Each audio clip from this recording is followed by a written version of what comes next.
Assalamu alaikum. Hello everyone. Welcome back to my another video. In this video, how to delete part of circle in Photoshop. Let's begin. Step 1. Click the selection.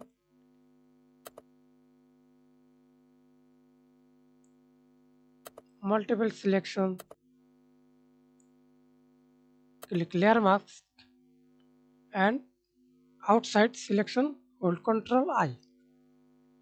And step 2. Press Ctrl D. Remove another effect. Right click. Convert to smart object. Again right click. Rasterize layer. Then select the pen tool and use path selection and select your circle,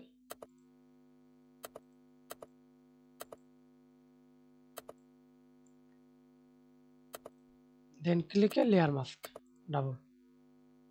Now we can see this delete part of circle. Thanks for watching video.